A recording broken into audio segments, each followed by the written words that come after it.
Alrighty, welcome back to another Wisco Fanatics Tuesday night. We are here to talk about the draft. So the Packers had 8 draft picks. So we're going to talk through the Packers draft picks as well as their undrafted free agents. And a couple things, the Packers brought in some other guys for some mini camp and a few tryouts. So we're going to run through those as well, just mention the couple names that they brought in. But we're going to hit the intro, and then we're going to start with the first-round pick, Matthew Golden. Welcome to another live episode of the Wisco Fanatics Show, where we discuss the Packers, Bucks, Brewers, Badgers football, and basketball from an optimistic perspective. Wisco Fanatics is brought to you by Cardboard Legacy, Wisconsin's most complete sports card shop. Buy, sell, grade, and consign all at their location in Oshkosh.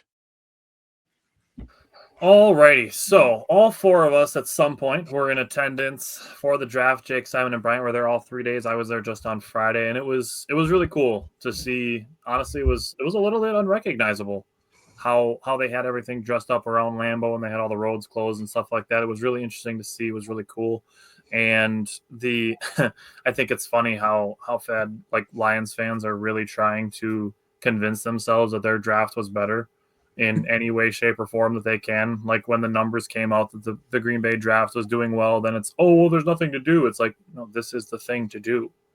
That's why they're holding it like it's an event. Like, so it's funny to see it. But you guys were there all 3 days. What were your guys' thoughts on the draft this week? Yeah, I thought it was amazing. The whole atmosphere was electric. Me, Jake, and Simon were like 10 or 12 rows from the front of the general mission, round 1. We didn't realize how many people were behind us. We knew there was a lot of people behind us, and Jake is like a tree, so he can see a little bit further. But we knew there was a lot of people behind us, but when they showed the overhead view the next morning, we were like, holy crap. We had like 120,000 people behind us probably. Yeah. It was insane. And then when we picked Matthew Golden, the place exploded. When they were booing the Bears, it exploded. I mean, Clay Matthews kicked it off with the Bears still suck, which was awesome. The whole place was chanting. Overall, it was just amazing. And one thing I got to say is kudos to the city of Green Bay, because I thought for sure I would hit traffic. Not one time. And I was there all 3 days at the peak times and leaving when it was over. Not one time did we get stuck in traffic. Yeah, I was impressed with that as well, leaving on Friday night. It took me longer to figure out how to get onto the interstate than it did being in traffic the final day. So, it was because the road's closed and stuff, not because it's stupid. And so amazing job by Green Bay. Simon or Jake, anything you guys want to say about the festivities? Go ahead, Jake. Oh, okay, I'll go. First of all, I finally got to meet Simon and Bryant as they stayed at my house. So that was honestly, you guys ever see those videos? My voice is still messed up because I went to game 4 of the Bucks game, and I just haven't talked to anybody at work. So which is okay because I don't want to talk to anybody there anyways. But it was it was kind of a surreal moment. You ever see those videos of those guys that are like best friends with dudes online for a video game, and then they meet them in real life? It's like it kind of felt like that. Like, yeah, I get to see your face and we get to talk about, we talk about other sports outside of, the Packers, but that's in the back room. But, when I got to see you, I was just like, yeah, that's what I thought you would look like in real life. Yeah. It was very natural. It was just like, you wouldn't think it was the first time we were meeting in person. Yeah, it didn't feel like that, honestly. Like 5 minutes into it, I was like, oh, yeah, I know these guys. Yeah. But want to give a shout out to Mark Murphy for getting the draft in Green Bay. Absolutely an incredible job. Simon and I actually ran into him because we had to wait for Bryant because they wouldn't let him come in with a football that he already purchased, which was and that's nothing with the city of Green Bay or the Packers. That's just the NFL rule, and it's a silly rule to me. But I mean, just honestly, shout out to him. Shout out to the NFL. They actually did a nice job organizing everything. It was even though it rained on Friday for a few hours, it was still a blast, man. Yeah. That is a memory. I created memories I'm going to carry with me for the rest of my life. Yeah, 100%. And I got to be there obviously with the 3 of you and my dad. So the people that obviously with Jake and my dad that I grew up watching sports with all the time, and then the guys that I talk sports with the most being Simon and Bryant. Mike would be the other one who joined us to talk about the Badgers. But you guys have been this is our third season now we are going to be, as we're heading into 2025, our fourth season of Packers football that we've been discussing together. Oh yeah. So I said fourth. No, I thought you said third. This was our third. We just ended our third, and now we're heading into the fourth. Oh yeah, gotcha. Yeah. I know numbers and stuff. I can't. I don't. So, but yeah, I can cool at least count to 4. It's cool to be there with you three and my dad. So, Simon, anything else you wanted to throw out there? Yeah, I just there was definitely a lot more people over all 3 days than I thought there, especially Friday morning when it was kind of crappy out. Like there were still 100 and some thousand people there that showed up, and mostly throughout the day and stuff. And it was an absolute blast. And I was telling Brian this, like, I don't know if I would go back to another draft. I think it was like kind of once experience for me. Unless it's in Green Bay again, then I maybe go, but I probably wouldn't go to like another city or anything. But yeah, I had an absolute blast with Jake and all you guys and stuff. Like it was great. It was a great time. I'd consider going to like New York or Vegas just to see if it's more fun in a big city, but that's about it. Well, one of the girls we talked to, that she was sitting right next to us, or standing right next to us, I should say. She goes to every draft, and she went to the Vegas one. She said it was miserable because it was like 100 degrees out and you're standing on, concrete. One other thing I wanted to say, our experience that we had. Well, one week, Simon and Jake were lucky enough to win a couple things where we got to go down on the field, which was cool. But then on the day 3, me and Simon's feet and everything were just dead. So we walked into Lambeau and we're like, well, let's just go sit in the stands for a little bit. We ended up sitting in the stands and just sitting in Lambeau Field and watching the draft on the Jumbotron for the rest of the day. So we were sitting in Lambeau Field when Sorrell came in there and did a Lambeau leap and everyone was cheering him on. It was just kind of really, really cool experience. So definitely never forget it for sure. And once again, Jake, and thank you for your hospitality. You and your girlfriend. It was awesome. So, well, more me, but She was there. She was doing. She existed. She existed. Let's be honest. If she said no, we would have been staying in a hotel. You're not wrong. You're not wrong. All right, so we're going to jump into the draft picks, and we're going to start. Connor said also, we know we're going to do that. Connor said he got to go to the Hall of Fame for the first time ever, an amazing experience. Oh, yeah, nice.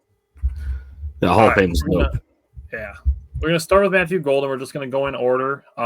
I have the first and last pick. Bryant has the second and second last pick, and then Jake has the third and the fifth or the sixth, and Simon has the 2 in the middle, so that we're kind of splitting up the excitement / importance of the picks. So I'm just going to start with Matthew Golden, and I want to apologize. I want to apologize firstly to the 3 of you, and also to anybody who takes in our content. Like I want to make I'm not doing this because he got picked by the Packers. I want to give a genuine apology because I originally had Matthew Golden as my 15th wide receiver. And I talked to Jake a couple weeks ago, and I told him I moved him up to 9. And if I didn't watch him so early and ended up liking other guys and having them more fresh in my mind, I probably would have had him around like 6. And the reason I want to make an apology about that is because if I had spent more time, or I had more time to go back through them, I would have, like I said, probably put him around my number 6. And this is just, it's kind of one of those things where it goes back to, I would like to be able to do this show full time so that I can dedicate more time to stuff like this. And even though I started at the end of January with my wide receivers, like I still ended up getting, grinding back against the wall when we were getting towards our days that we were actually doing our shows. So I wanted to throw that out there before we started talking about Matthew Golden, because my original notes said good things. Like I put in my notes all the stats. He was 58 out of 83. That's a 69.9% reception percentage. Yeah. Nice. He had 987 yards, 9 touchdowns, 303 yards after the catch, only forced 8 missed tackles, so he's not super elusive, but obviously the fastest wide receiver in the draft and the second fastest player in the draft. He was 11 for 18 on contested catches. That's 61.1%. That's pretty decent, and only had 4 drops, so he's a pretty sure-handed wide receiver. I think, and I did say this when we did our wide receivers, the thing that kind of made me hesitant towards the Texas guys is that I feel that they didn't use them downfield enough, because Texas ran a lot of close to the line of scrimmage and behind the line of scrimmage offense with their passing game. So I think that was one of the reasons I did have them lower, and it was the same reason I had Isaiah Bond lower as well. But Matthew Golden, he makes good cuts. He's a decent run blocker. He's tough in the red zone. He's good in the middle of the field. And I'm interested to see if Green Bay can tap into that, untapped potential that I think that they had at Texas because of their closer passing game. Two of his best games were the conference championship against Georgia. He had 8 catches on 12 targets for 162 yards. And in the first bowl game that Texas had against Arizona State, he was 7 receptions on 10 targets for 149 yards and a touchdown. Then against Ohio State, he was only 2 for 3 for 51 yards. So Ohio State clamped him up a little bit more. But I'll open it up to you three if there's anything you guys want to say on Matt Golden. Yeah, this is the guy I talked about when we originally did our wide receiver review, and I liked him a lot. He makes really tough contested catches. I think obviously if you had the benefit of Restrepo's like pro day and what happened with Isaiah Bond, you would have had him higher from even that too. Right. But for me, one of the things I've kind of noticed, and seen is people talking about a lot of times where he probably could have had more yards, but Quinn Ewers' arm wasn't strong enough to get him out there, and that's why he was drawing pass interference calls and stuff too, is because he was having to get underneath balls and wait for him. Well, guess what? Jordan Love, he's got a strong enough arm to throw this to this guy. So it's gonna be fun and interesting. Hey, and maybe you are right. Maybe he doesn't pan out, but he's a very exciting player. Made some filthy one-handed catches for his size. He can make some nice contested catches, something like an 83% contested catch rate. So I'm pretty excited about him. And I love his energy and personality after seeing him at the draft. Yeah, for sure. I got one thing to say. I like how everybody is all worried about his size and then forget how big Jaden Reed is. Our Tyreek Hill. Jaden Reed's not a huge guy, and then he was really good at contested catches in Michigan State too. Like we've said that 100 times. He's a quick guy. I mean, if he can really pick up the offense, I mean, having guys like Jaden Reed going in, to their third year in this offense, guys like Romeo Dobbs going in their fourth year, Dontavian Wicks, if he can get with those guys, Jordan Love obviously, get with those guys and start understanding the little nuances of this offense, understanding where to sit in the zone. I mean, he's got breakaway speed. And we've seen Matt LaFleur be brilliant with how he's able to scheme guys wide open. So I'm looking to see Matthew Golden be wide open and run straight down Lambeau Field to the end zone and hit a couple Lambeau leaps this year. So I think it's a great pick, not just for the vibes on Thursday night, because that was absolutely a top 5 sports moment I've ever been part of live, dude. That was electric, dude. Connor credited how Mark Murphy announced the pick. He killed it. For the first time since 2002, the Packers are selecting a wide receiver. Yeah, and when we're hosting the draft, that was exciting. I thought that was funny when he did that, because you heard like a large majority of the fans realize what's about to happen. Yeah. And then it got even louder when everyone realized what just happened. Yeah. So you want to know how you know it's a good pick? When you see like live streams or like TikToks of opposing fans reacting to the pick and they're like, shit. They're like, yep, we did a good thing. That's good. Simon, you have thoughts on Matthew Golden? My favorite was the Ty Schmidt reaction from the Pat McAfee show.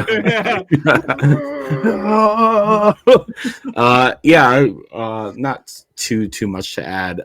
Just a couple things. He had a 61% contested catch rate last year, 17 yards per catch, which is huge. 2.1 yards per route run. But yeah, he's definitely got the burst too. Once he gets the ball in his hands, and he like kind of gets past the guy, he's gonna be gone.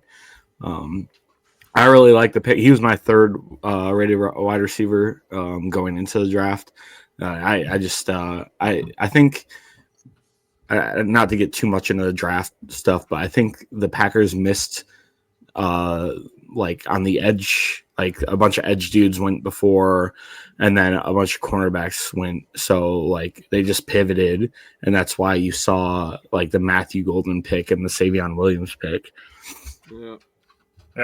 That's just my opinion. Williams after Anthony Belton. So what was it? What was his 40 time again?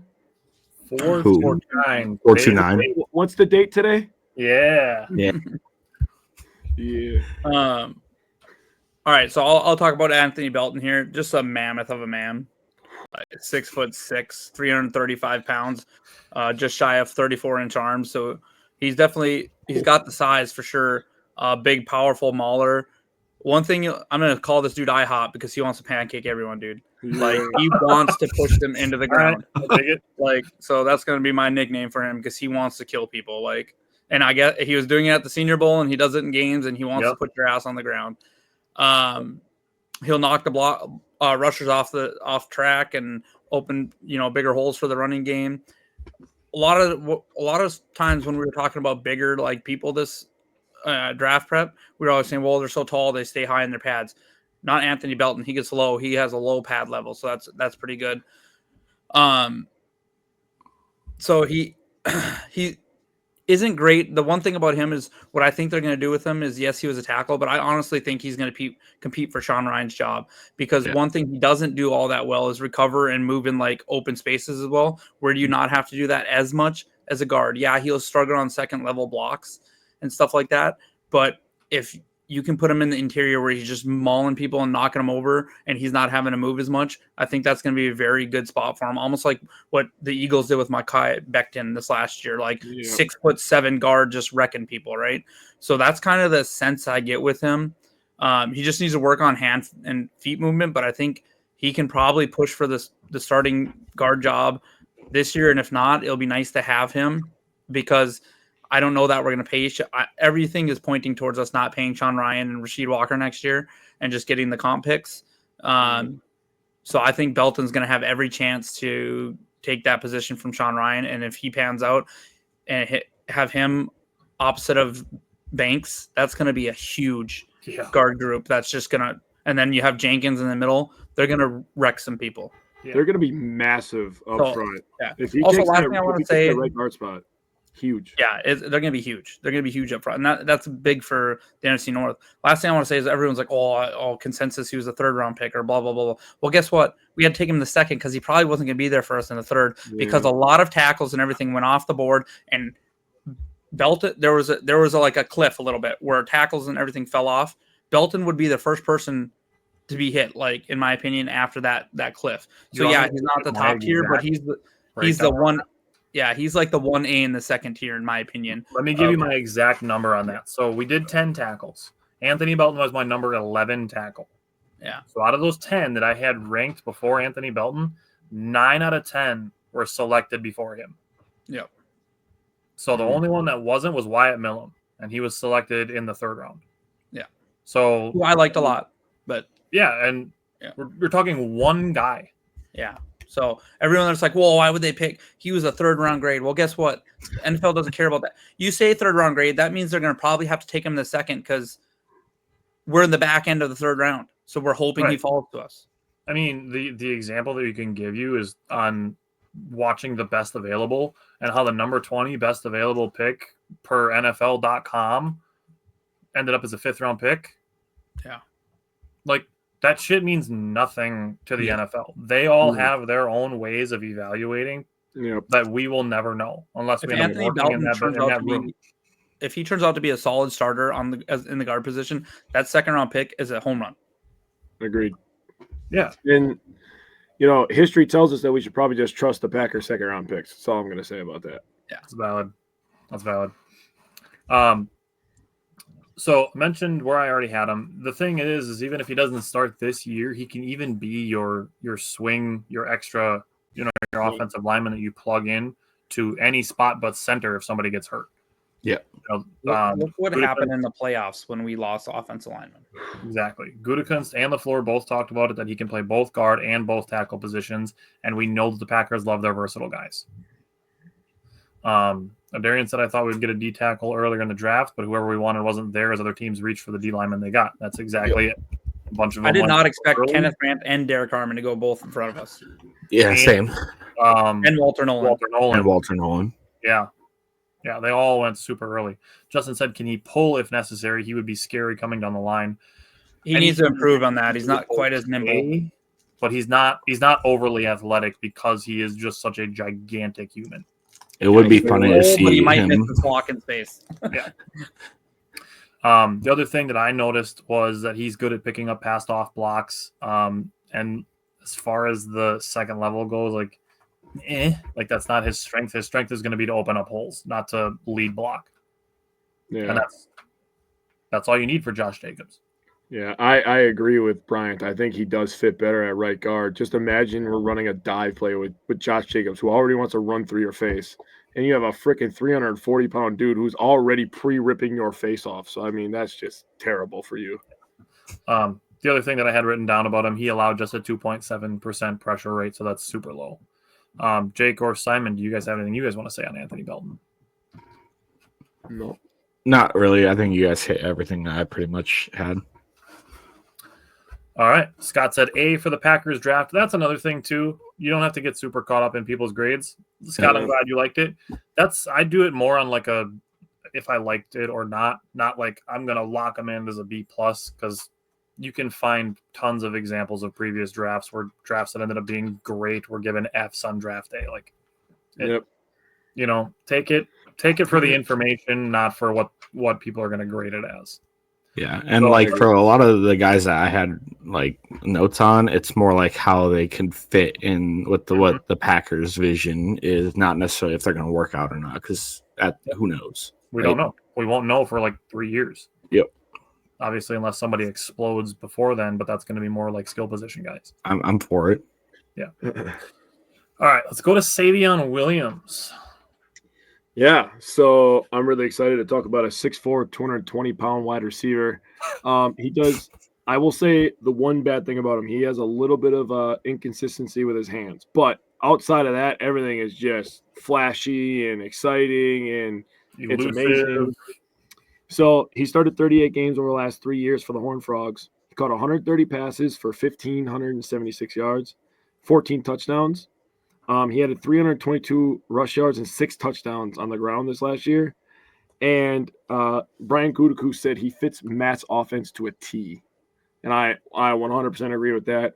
I think they were kind of trying to use Jaden Reed in that little bit of like all-purpose role, and now they finally got a guy that actually fits that play style where he doesn't have to mold himself into that, but he is that, and they could just put Jaden Reed in the slot, let him live there, let him eat there, and that's completely fine with me. So I did take a little tidbit from our boy Mike Spofford. He said he talked to Gutekunst. He said, at first what caught his eye when he began studying Williams, Gutekunst didn't hesitate to answer. His ability with the ball in his hands. He said obviously size as well, but his determination, his ability, his elusiveness, his power, his ability to break tackles, those were the first things that stuck out to you. So I really wanted to give credit to Mike Spofford for getting that really good quote from Gutekunst. And I got one more thing.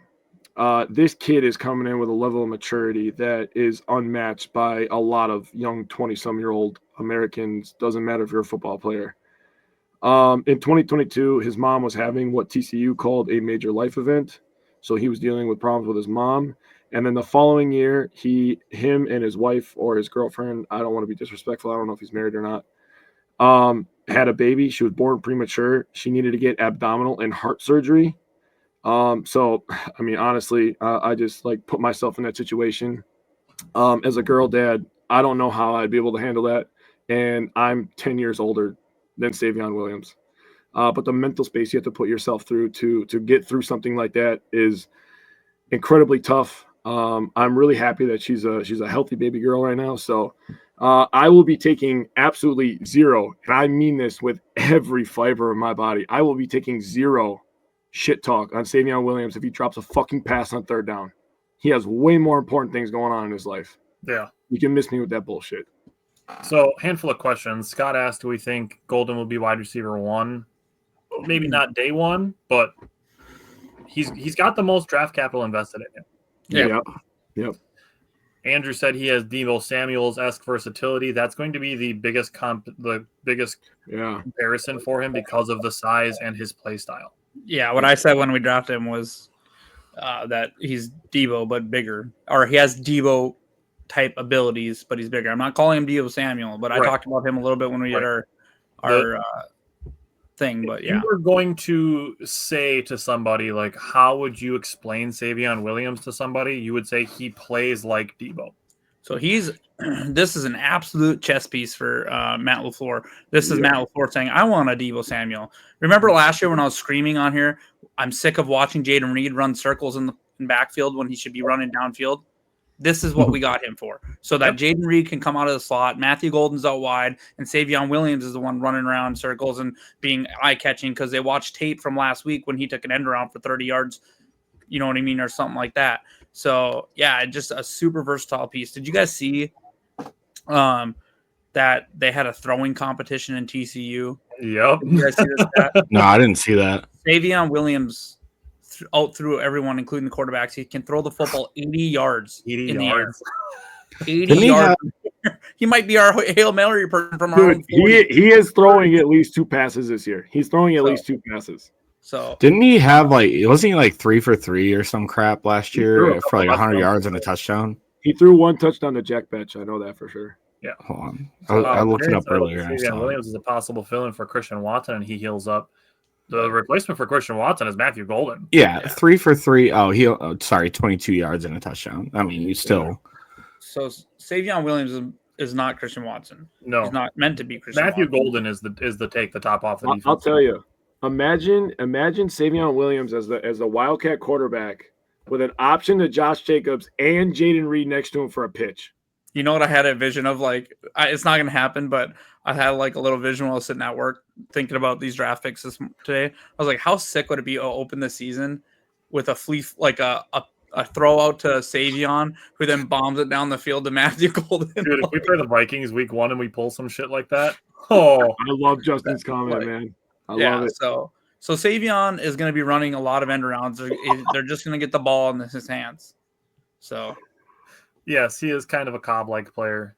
Cobb was a little bit more downfield than Savion early in his career, but Justin said I'm super excited for him. Gotta be the new short yardage craft shaft runner, and now he's playing for his daughter. I mean, Tucker Kraft's gonna keep running the craft shaft. Yeah, that's not going away. Right? Michael, it was good to see you this weekend as well. Connor, I'm gonna save your Jair question. We can come to that after we get through all the draft guys. As for Matthew's question on how many wide receivers we keep, it's probably going to be 6. And that brings me to my thoughts on the Savion Williams pick. I like the message that Brian Gutekunst sent with this pick. And to me, the message that Goody sent with this pick is, hey, Romeo, Dontavian, Jaden, Christian, your jobs are not safe.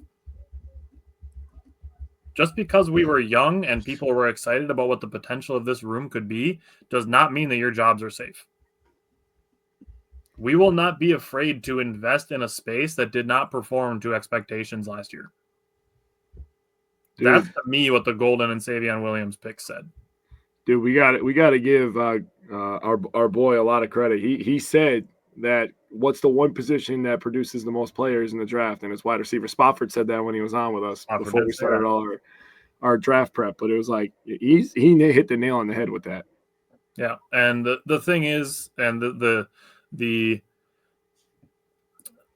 more mild way of bringing it up is that Dobbs and Watson are free agents after this year, and Wicks and Reed are free agents after next year. So you can just look at it as, they're just building the room out. But it's a little bit bolder to me than that. And I'm interested to see what the Reed is probably safe. Reed is probably safe. He's probably the only one, though. Right. That's like really safe, yeah. Yeah. But I'm not saying so much as to be cut, but to have his playing time lessened because he struggled with drops last year. Point. I seen that it was reported that Dobbs was potentially one of the ones that didn't show for the voluntary workouts of the 5 that didn't come. If that's true, I know they're voluntary, but if that's true and he's starting to have a little attitude, I don't know that he's going to make it to the season, to be honest, if I'm the Green Bay Packers. Nah. So I'd be surprised if he didn't. I don't know. I think he could be a trade candidate. Depends on what they think they can get for him. Yes, Justin, we do have a large wide receiver core, but 2 will be on return teams. The other guy that I think isn't necessarily guaranteed to make it to even training camp is Mecole Hardman. I think that was. I said that when the Packers signed him. I was like, I don't think he's like necessarily an automatic. I will say some of these guys that they drafted have return experience. Like it could be just that they signed him in case somebody that didn't have return experience made it to them in the draft, and just help them retain that flex. I will say, with as much as the Packers have, messed around with special teams and had, terrible punt returning problems, it might not be a bad idea for Mecole if he's a safe option back there, because I don't need any more PTSD from the punt return. And that's why I think he's a lot more safe than people think. And with the new change to the kickoff rules, Mecole is going to get some returns. Like, he's going to get a lot of them. Hopefully not too many. Hopefully we're not giving up too many scores. But you know what I mean? Like, for me, we've already seen what Bull Melton, which had a nice game, and Malik Heath that had a nice game once, can do. For me, I'm like, well, they're not gonna be returning the ball, so I think they're behind the 8 ball when it comes to McCole Hardman. So I think one of those two is going to make the roster. Yeah, you're probably right. And I'm not off the Dobbs train. Don't get me wrong. I love Dobbs. No, I'm not. I just think that if he's gonna start to not be happy about his role and stuff, that they're gonna be like, okay, well, we can move on from you. Like, we can probably get a 5th or 6th for him and move on. Well, I think the thing for me is I don't need to see a guy have 3, 4 more freaking concussions, man. That's terrifying to watch. I don't want to see him end up being damaged goods, honestly. I mean, I honestly hope he goes out there and balls out this year. Oh, me too. So he might as well find out. We're going to find out this year no matter what. He's wearing a Packers helmet, dude. Go for it. and like, there's still a ton of off season left. So, like, I don't really have any predictions on who we're going to cut or like, there's just so much off season left. And at this point, who really knows? We'll definitely we'll get there too, because I mean, we have our shows where we do predictions at how the roster is going to shape up too. Yep. I don't know that it's a for sure thing, Michael. I don't think it's a for sure thing at all. But it's interesting because Dobbs is, in my mind, still the most complete wide receiver that the Packers have on the roster. I think he's the most reliable. Yeah, I think that kind of goes along with that.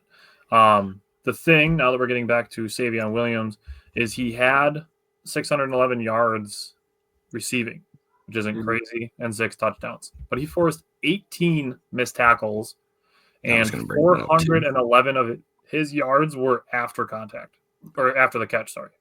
Yeah. Oh, after contact would be crazy. Yeah, well, I have after contact numbers when I get to his rushing. But that yards after the catch is 67.3% of his total.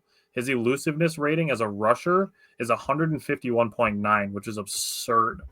That's similar to Marshawn Lloyd actually was when we were bringing him in last year.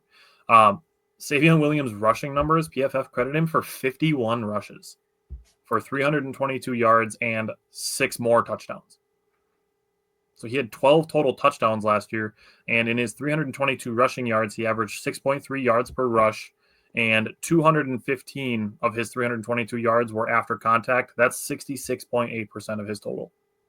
He fights hard for his yards after contact, and in the running game, he forced 22 more missed tackles.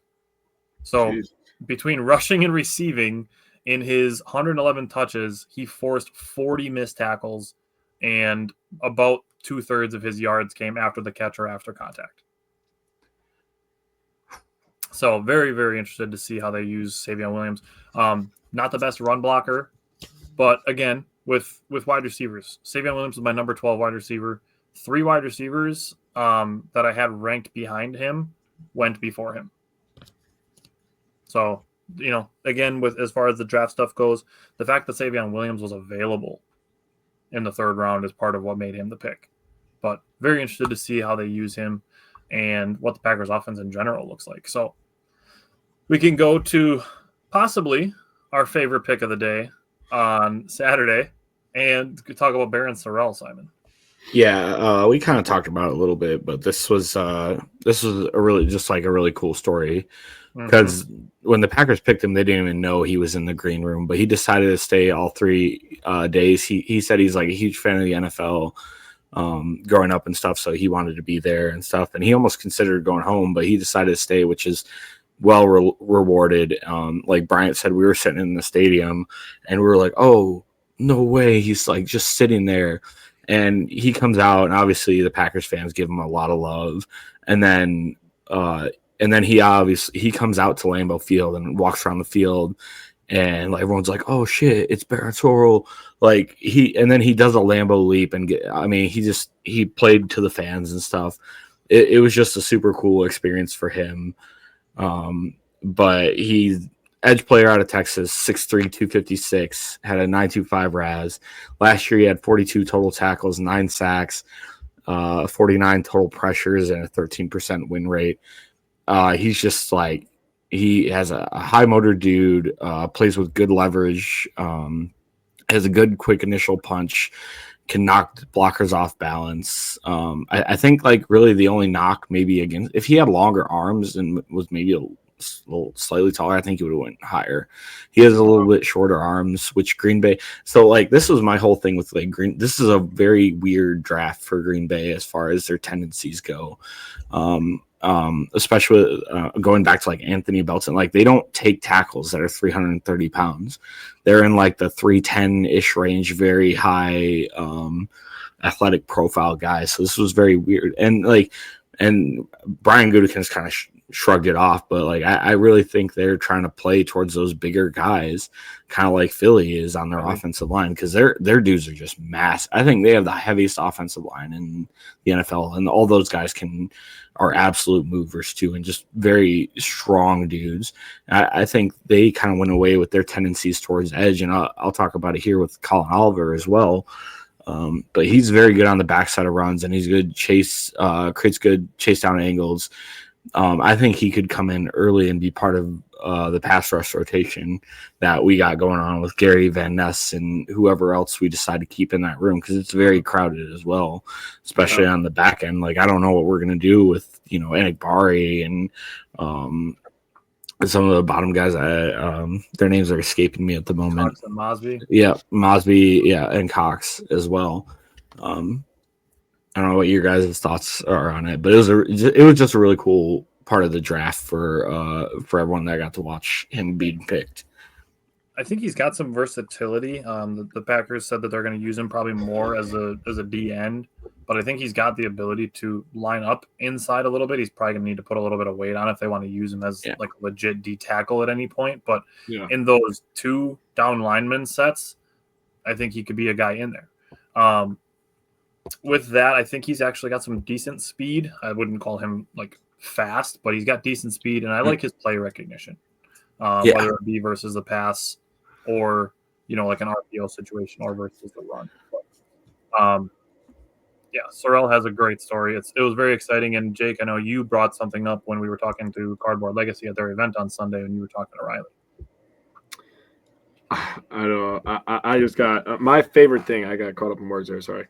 My favorite thing about Barron Sorrell is they asked every single Texas player that was eligible for the draft. Oh yeah, I forgot who was one player that you want to play for if you could at the next level, and every single one of them said Sorrell. If that doesn't speak to his character, I mean, and the Packers did go a little bit away from what they traditionally do in the draft, player profile wise, but this is definitely, Packer-ish, going for a guy with great leadership skills, great locker room guy. I mean, that's just a really big thing for me. I don't remember what did I say? I've had a lot of conversations about the draft over the last couple of days. Talking about Goodell. Oh yeah. That Goodell told him that he was going to stay there and wait with him. I mean, I honestly, we booed Goodell. I booed Goodell every single time. I did Simon too. Was our fearless leader in that. So love the commitment. But really cool by Goodell to say that he was going to stay with him, man. That's a really cool moment for Goodell to show actually his true colors there.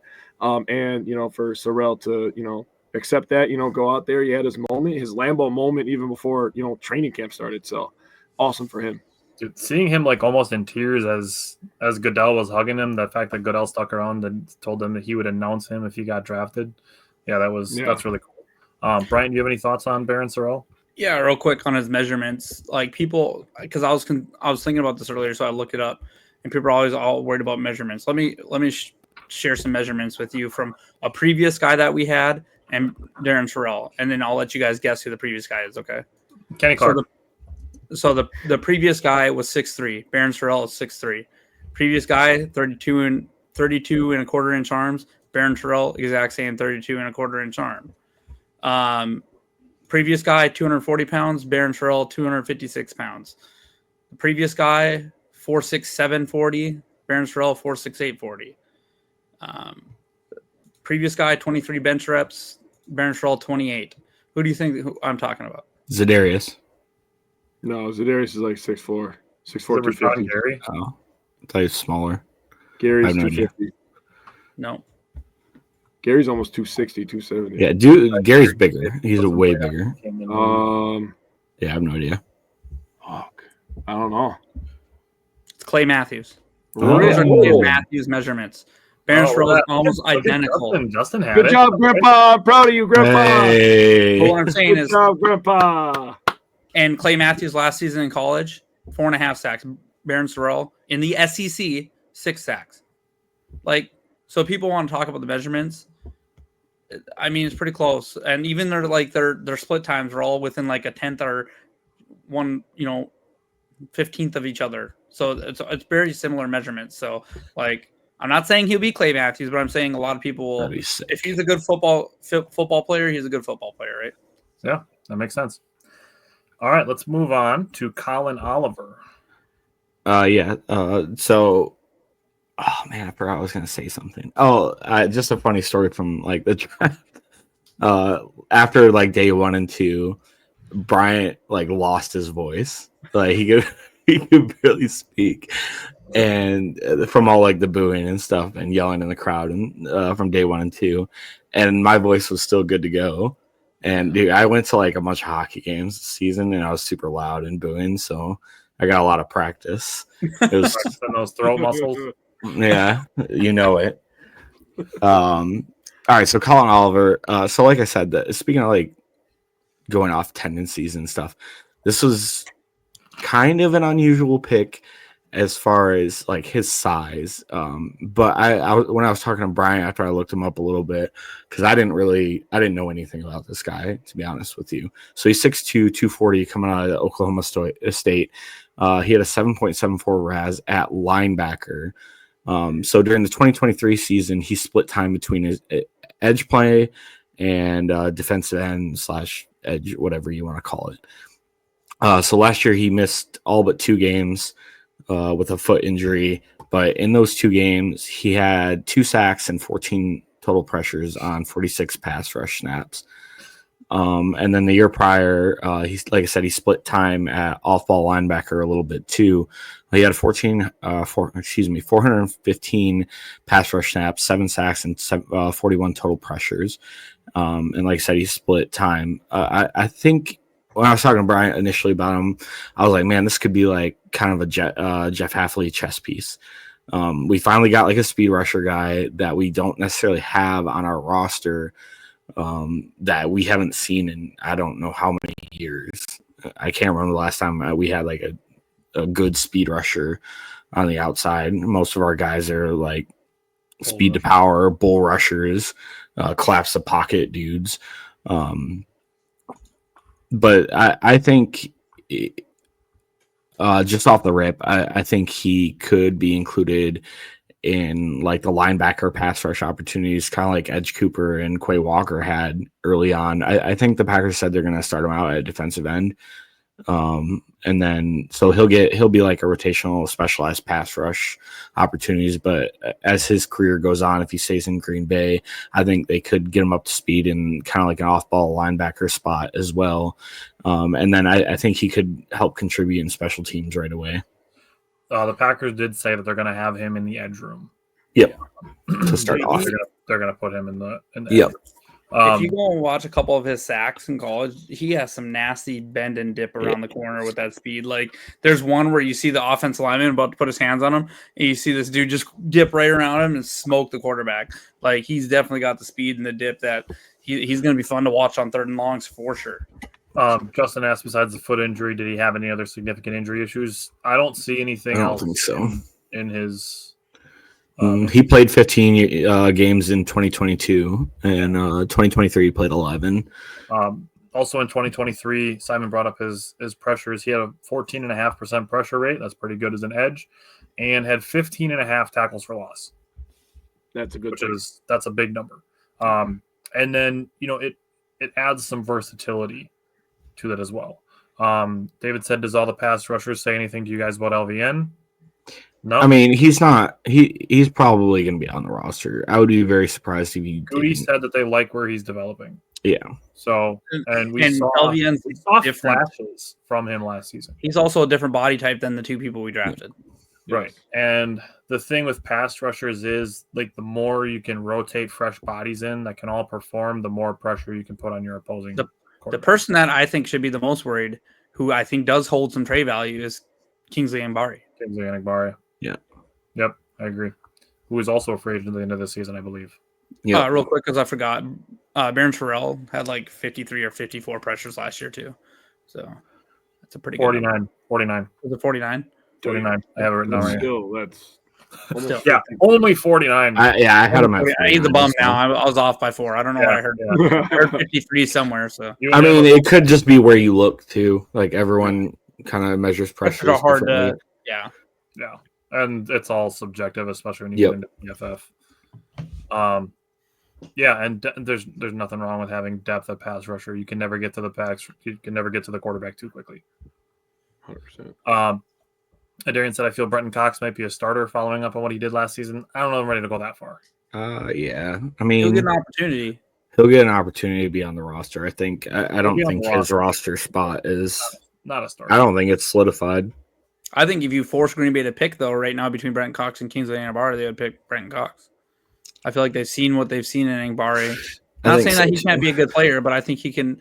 We're ready to upgrade a little bit there. He's a good third or fourth pass rusher. Don't get me wrong, but I feel like we have plenty of those on the team now. I'm gonna be honest with you. I would pick on Enagbare. He took a really big leap in run defense last year. That's true. He did. Yeah, and the other part of it is the injury history. Yeah, that's fair. Enagbare is longer. Then you also have to take into account Cox Jr. He has a lot of off the field issues in college. Well, that's 3 years ago now. Yeah, I know, but if you're playing pros and cons, I will say this: Cox's off the field issues are older than Kingsley Enagbare's ACL tear or ACL tear that wasn't really an ACL tear. That's fair. Sorrell also had the same qualities of wanting to be a Packer that AJ Dillon did. Maybe he can be the new mayor of Door County. Maybe. That's all silly to me. Too soon. All right. Let's go on to Micah Robinson. Yeah, so Micah Robinson out of Tulane, 5'11", 184. Are we supposed to be on Micah? Are we skipping one right now? No, we skipped Brinson, dude. Oh, did I skip Brinson? I put him in the wrong order. My bad. Sorry. Warren Brinson. It's okay. I felt weird with you talking to. I had the right initial on it, but I have him in the wrong order in the banners. That's my bad. You're good, dude. I'm fired. So obviously the Packers had to go in a draft and take a Georgia player. So Brinson was the one that falls to them in the 6th round. 6'5", 315. He was a rotational pass rusher on a very good Georgia defensive front. They just have a billion people that got drafted over the last 3 years. He started 8 of 25 games over the last 2 years. He recorded 4 sacks as an inside rusher and 9 tackles for loss. He had 1 of those sacks and 2.5 tackles for loss in the SEC championship game victory over Texas. And we all know how good Texas was last year. So if you were going to perform on Georgia or Alabama, you were going to do it against Texas and you were going to get noticed. At the scouting combine, the Georgia native was clocked at a 5.09 second in the 40 and recorded a 31-inch vertical. So those are all pretty good numbers. He seems like he's a pretty happy-go-lucky dude. I saw a video of his best friend who was recording when he was telling him that he was going to get drafted by the Packers. And he was like, no. And then he called him after he got picked, and he was just like, ear to ear grinning. He's a pretty funny guy. So he says he's going to come in. He's going to swap out 1G for another. He's going to get a good inside pass rush, which Wyatt has been good when he's been healthy, but it's one of those situations where it's when he's been healthy, right? So we need to really we've been looking for a partner for Kenny Clark for quite some time now. So maybe Warren Brinson can be a guy that can be a good rotational guy next to Kenny so he can, get back to the Kenny Clark that we know because he didn't have a Kenny Clark year last year. Yeah. We're going to have Brinson, Wyatt, and Stackhouse from Georgia there. Yeah. Oh, another Georgia guy. What do you know? ESPN in their analysis of the pick said they believe that he's capable of playing defensive tackle or defensive end. Yeah. I like him more as a defensive tackle. He has a really good rip and swim moves to get to the quarterback. Yeah. Or to the ball carrier. That's what I really noticed about him when I was watching some of his highlights since Saturday. Mhm. Simon or Bryant, anything you guys want to say about Brinson? No, you kind of hit it with the rip and swim Yeah. moves that people have talked about and you've seen on tape. So I think he's a fine piece. Let him develop for a year or two and see what we have in him. Yep. 6th-round pick. That's pretty much what you do with him. All right. Now on to Michael Robinson. So Micah Robinson, Tulane, 5. Sorry, I'm gonna be honest. I'm watching something off to the side here. You got a time delay or? Yes. Micah Robinson, Tulane, 5'11", 184. So he's a little bit smaller of a guy, but he ran a 4.42. One thing I noticed about that jumps off tape is this is a good thing and a bad thing. He'll jump routes and he'll get some interceptions, but it also means he'll get beat sometimes. He is good in run support, good recognition, ball skills. He's had multiples of pass defense each year he's played. He has been continuing to improve. My concern is he will struggle a little bit against bigger wide receivers for sure because of his size and his strength. He did allow some longer touchdowns. Also, the biggest concern definitely would be the skill level he's played against. He was at Furman for the first few years, and then he finished up at Tulane. So he hasn't seen many big-time wide receivers. And he also lacks short area quickness. So for me, this kind of screams that he'll probably be an outside wide receivers cornerback where they're going to try to play him because I don't think he really can play in the slot. He has the speed for out there. He'll need to add some functional strength, I think. And, it's a 6th-round draft pick. It's kind of a dart throw. So, 7th-round draft pick, actually. 7th-round draft pick, kind of a dart throw. So we'll see what happens, just adding some more competition to that room. He did have 7 career interceptions. So, like I said, he can attack the ball a little bit. So maybe you get him into a weight room for a year and we'll see what we have in him next year. Or maybe you never know. We've had some, undrafted free agents turn out to be pretty good cornerbacks. So you never know what happens. Yep. He's got good coverage numbers too. Like he was targeted 47 times, give up 22 receptions. That's 46.8%. That's pretty low. Had a 52.8 NFL rating when targeted. So the numbers are good. You take a 7th-round flyer on a guy who put up good numbers at a small school. Yep. Jake or Simon, anything you guys want to say on Micah Robinson? No, I pretty much hit all of. I don't want to get redundant. You guys did a nice job. All right. On the last pick of the draft, John Williams. This, to me, they made the pick, and it's like, okay, offensive line depth like they always do, and a top 30 visit. I talked about it in the mock draft episode, how many of the top 30 visits, it was 11 out of the 30 last season, ended up on the roster, whether it was picked or undrafted free agent guys. John Williams, another one of those top 30 visits. He's 6'5", 320. He is an excellent pass blocker. Yep. He only allowed 8 pressures and 461 pass blocks at Cincinnati last year, 1.7% pressure rate. That is stupid low. And he played 1,756 career snaps at left tackle at Cincinnati. So just a long-time career left tackle that you take with the 250th pick. Yep. Just another depth piece that Goody is trying to add to that tackle spot. So like Brian said before, you can never have too much depth, and especially at tackle, that's a position where you need to be, adding depth and seeing what kind of guys you can get. Correct me if I'm wrong. Our current left tackle was a 7th rounder, right? Sure was. Yep. Rasheed Walker was a 7th-round pick. Yep. He's turning out to be pretty good, I think. On the subject of the tackles, Cody said it a while back. I think he's the most excited for Belton. One of his greatest strengths is that he's coachable, and we happen to have one of the best O-line coaches in the league. So there's never going to be a scenario where the Packers draft an offensive lineman and I'm angry about it. Yeah. Because you talk about it like people gave the Cowboys shit for drafting a guard with the 12th overall pick. I'm not mad at it for them. You have a $60 million quarterback. Yeah. You cannot protect him too much. Also, Booker's floor is so high that, it would be shocking not to see him be a solid starter in the NFL.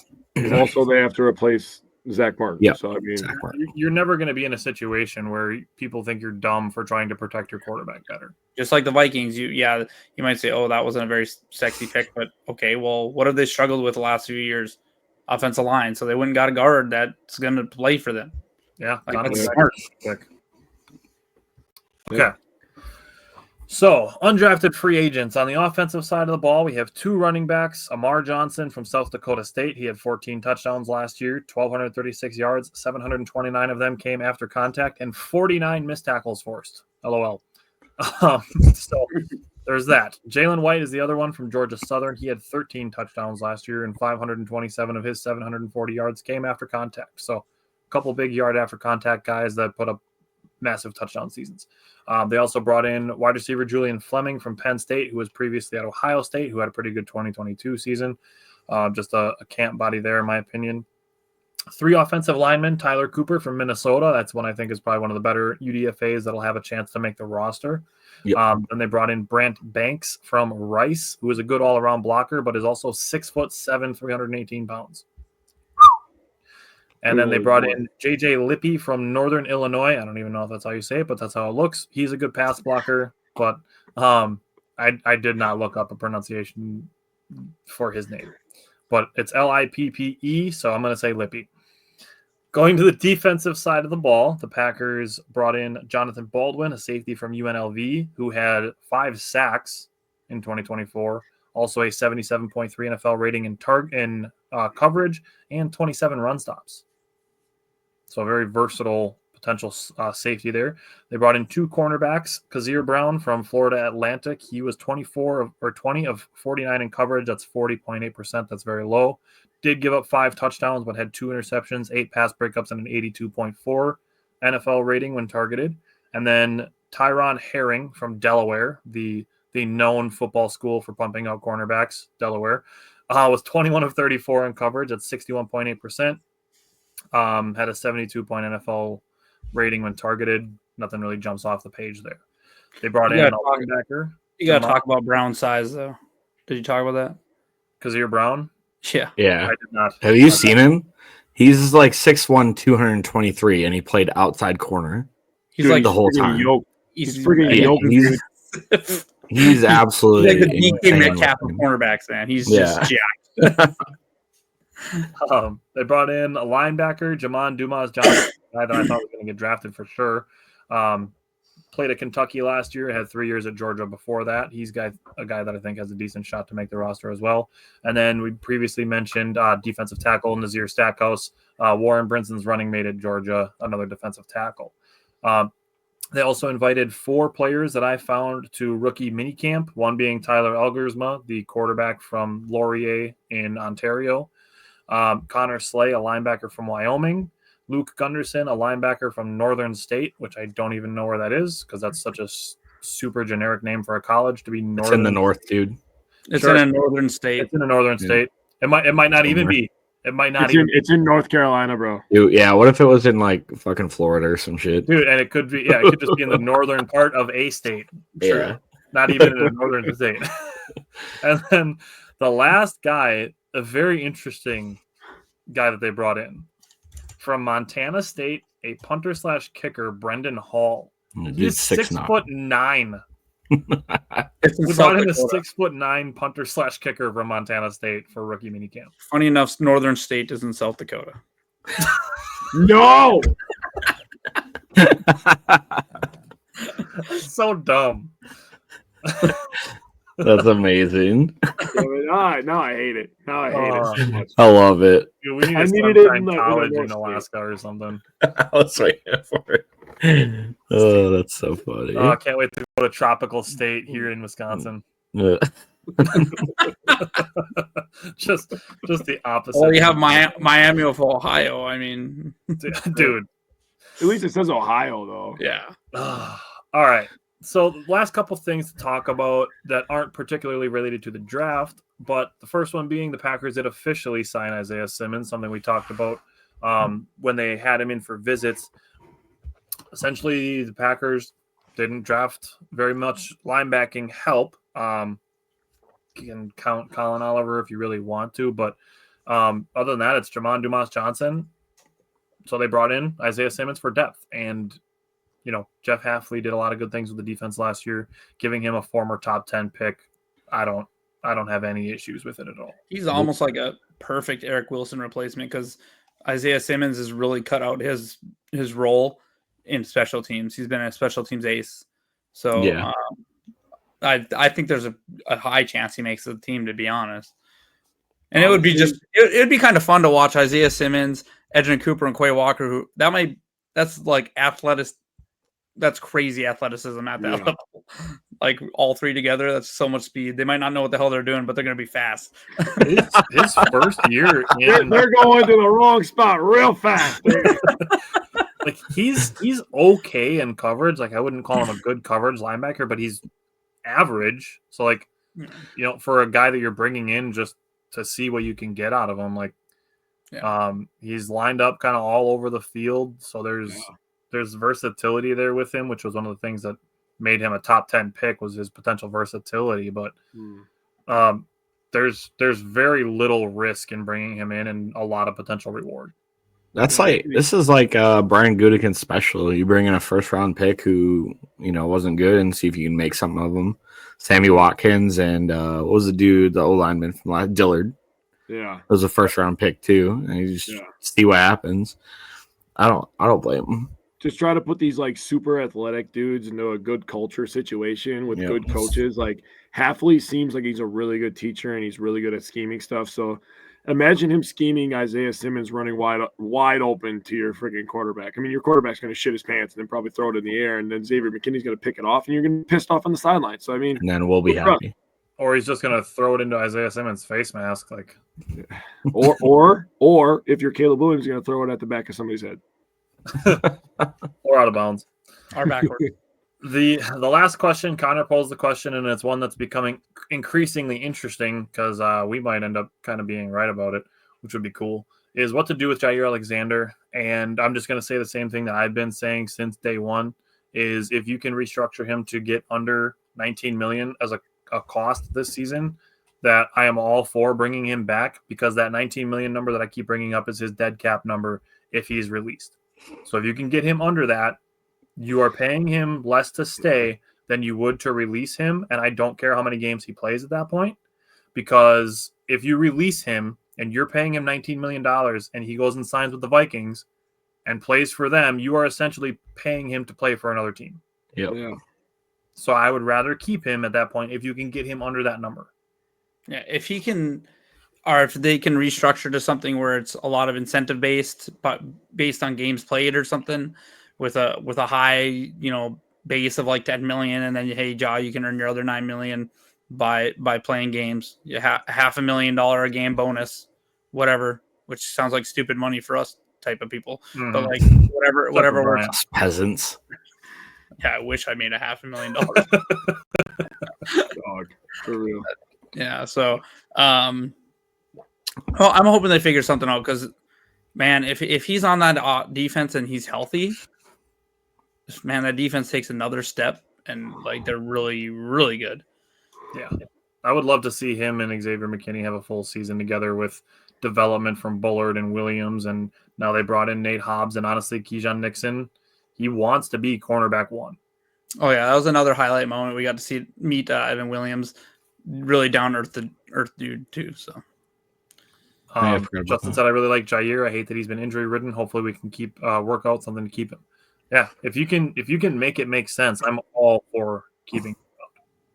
Yeah, I agree. I think 23's got to stay in Green Bay. If this draft said anything, I mean, they replaced a lot of people. They added depth to a lot of other places. The offseason signings, I mean, Hobbs going into the slot. You got Aaron Banks. You're trying to really, lean into a really tough running team. Obviously, Jordan Love needs to stay healthy this year. The offense will just boom if the wide receivers do their job, catch the ball, and Jordan Love stays healthy. If 10 stays healthy on offense and 23 stays healthy on defense, this team is right there with Philadelphia. I really believe that. Yeah. And they played them close in the first game. They lost close to them in the playoffs, even though, everything seemed like it was going wrong for us.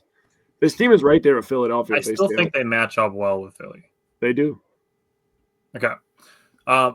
Anything else you guys want to say on any of the draft picks or free agents or other stuff going on with the Packers? This will probably be our last show for a little while until some other stuff starts happening. But as we get into the offseason here, we appreciate everybody sticking with us through the last 8 weeks. We had one off in between there after we did the free agency show, but there's a lot to go into it with all the draft stuff that we do, and like we've said it to people in person, we've said it to on this show, we've said it to each other. It's not necessarily, we don't do this to try to get the most number of picks right. We do it so that we know the league better, and that's something that we feel is beneficial to us, so we're going to keep doing that. And we appreciate everybody for sticking around with us for the last 7 and 8 weeks. Sign Zach Tom. Yeah, We did? extend Tom. Oh, I thought you Extend said- Tom. I was gonna say, yeah, just give these dudes a chance before you start to crap on them. If Matthew Golden's first game is one catch for 14 yards and he had a drop, he's a bust. Like, you're gonna have to give these guys a chance, okay? Like, don't crap on them. Like, give them time. No, Justin, we cannot. We cannot have. Oh, come on. That'd be hilarious. Davion. No. Pretty sure every Packer fan would like nut in their shorts. Yeah, well, they all wanted Willis to start over Love anyway. Yeah. All right. Well, keep an eye on our socials. We will definitely post the next time we're going to have another Packer show on a Tuesday evening. So stay up to date with us on there. On Facebook is probably the place you'll see it the most. That's our most active place. But stick around with us, and we're excited for season 4 that we are covering. So thanks again for sticking around with us for the last month and a half. We'll see you guys soon. And Go back, go. Go. Go Pack.